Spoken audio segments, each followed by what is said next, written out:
Alright guys, I'll give this a shot. So I'm going to do a little different video style of microwave oven transformers. You can kind of ignore the one on the bottom. I'm kind of having problems with it. I'm going to retry here in a minute and see if it'll work. But I'm going to kind of discuss, because I started learning about it myself, why resonant capacitors work. And so basically there is actually a math formula that tells you roughly what your resonance, not roughly, it tells you what your resonance capacitance would be. So we're also going to need to see how much current. So that's why there's an amp meter right there. Or should face it backwards right there. And then as you can see over here, you got the actual cabinet. Nice big old power supply. So we're going to start with this one. I've already had it running. I always, for safety reasons, drop the ground on there so I can make sure it's grounded. But I've already had it running. This transformer's a little warm. So first, let's go ahead and make sure she's plugged in. Turn on that switch. Hit that. Nice and pretty now. 120 volt. That starts power to the Variax. And then all we have to do is hit that to watch the main output. And everything is hot now.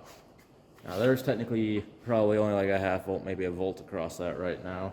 Maybe not even that, because the first tap of the Variax is basically nothing. But we're going to go up probably 50% on the Variax. Alright, and we're going to...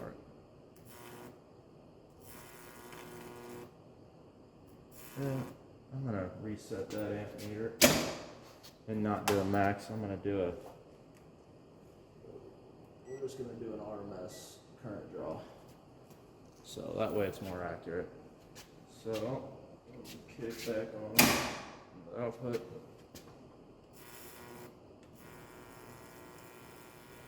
.7 amps RMS, that's at half. Let's go up to full voltage. Transformer starts humming. Oh yeah, good old pretty arc. About 2.5,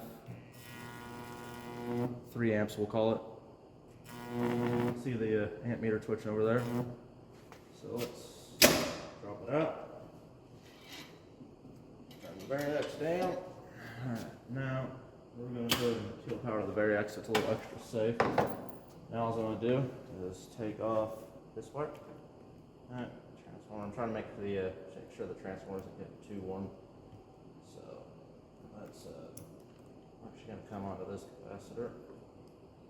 I'm going to keep the link out of it, so essentially it's only one capacitor in this chain. Yeah, there's going to be some technicalities involved, how it is going to be affecting it, but the effect will be pretty minute, essentially. Basically, all you're going to do is have, that's going to act more as a resistor, so if we really want to be technical, I'll even do this. There we go. Now, that is just one capacitor. So, now what we're going to do, just go ahead and hit 120 volt, the latch, kick in the main, Variax, up to 50%. Okay, so I got you guys kind of shifted so you can kind of see the Variax as well as the arc. So, Variax are at 50%. Cute little arc. Can't really see the current anymore, but I'll rattle it off for you. It's really hard to tell. That arc is so small it breaks really easy. We're gonna go up to full.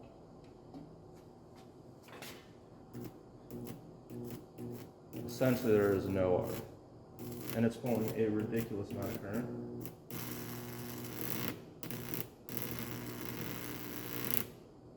Like 2 or 3 amps, that's what it's pulling for literally being a non-existent arc. So I'm gonna turn the Variax down.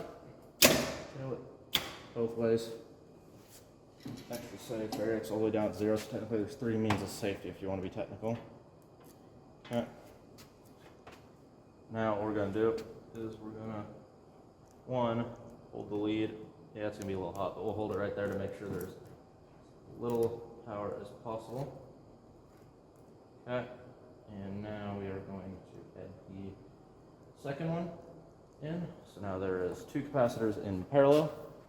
If we are wanting to know for reference, one capacitor is 0.75 microfarad, the other capacitor is 0.91 microfarad, and they are in parallel.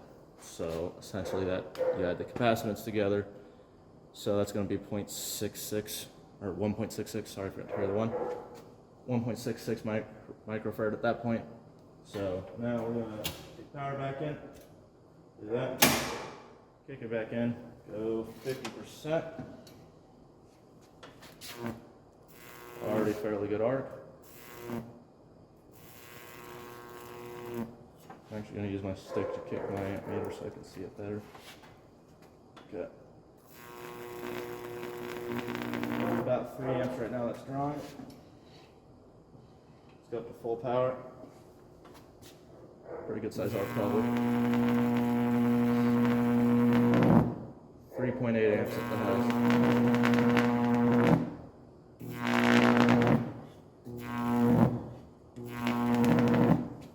So, I mean,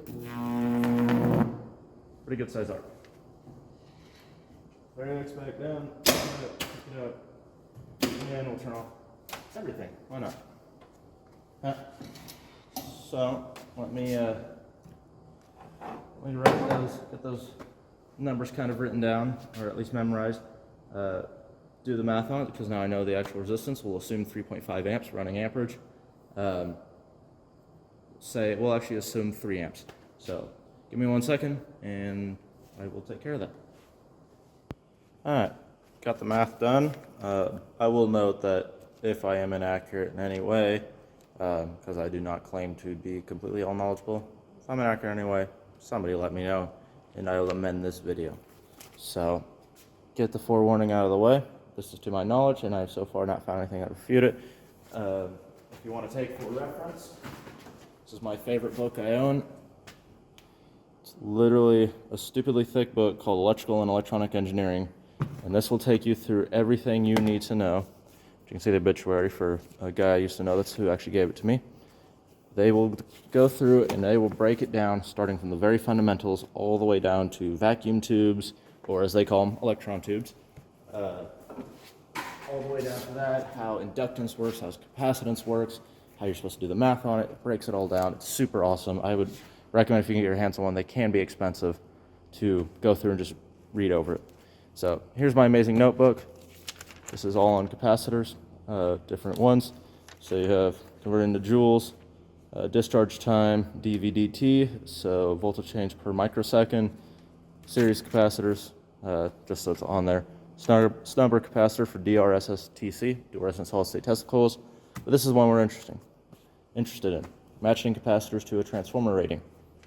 So the actual formula here is going to be C is equal to 1 over 2 pi fxt. And so you have 2 times pi times f, which is your frequency in hertz. So this would be 60 hertz. Xt is your voltage divided by current. So in our case, it would be 1 over 2 pi 60. Let's say I'm going to use 2,000 volts for this because I have no way of actually checking the voltage. It's a good even number. We're going to say 2,000 volts over 3. So, or divided by 3, however you want to say it. Now that, which I will flip back to where I have a note, that is going to be equal to that. So let me move it over. It's going to be equal to that. This is going to be in farads. So multiply that by 1,000,000 to get to microfarads. And we're at 3.9 microfarads is the ideal resonance capacitance. So you could see as we're absolutely at none, so we're not trying to resonate at all. It's just dealing with the raw output. It's nothing. When we give it a little bit, it's so far out of balance that it's actually reacting more with the current and limiting the current. But once we actually get close to matching it, which we are at, if I remember, I said something along the lines of 1.66 or something like that.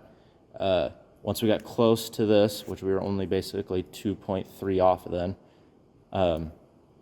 we actually were getting towards the resonant, and that's why the current, if you watched it, was actually dipping a lot lower compared to just one capacitor or no capacitor at all. The current was a lot more balanced.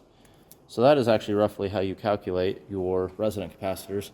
That is the same formula that is used to calculate for a Tesla coil. So actually the next page is all the math involved for Tesla coils. So if somebody really wants to know that page, you can pause there. But this is a lot of the math involved for a spark gap Tesla coil, as well as a frequency finder. So like you put your frequency meter there and it'll tell you in hertz what your resonant frequency is for your secondary. So if you wanted to know, that's it. But anyways, figured I'd try to do a slightly different video on microwave oven transformers. Nobody does them differently. Everyone goes, hey, microwave oven transformers, let's arc them. So I figured I'd try to throw a little math into it, make it interesting. So anyways, I thank you guys for watching, and I will catch you all on the next one.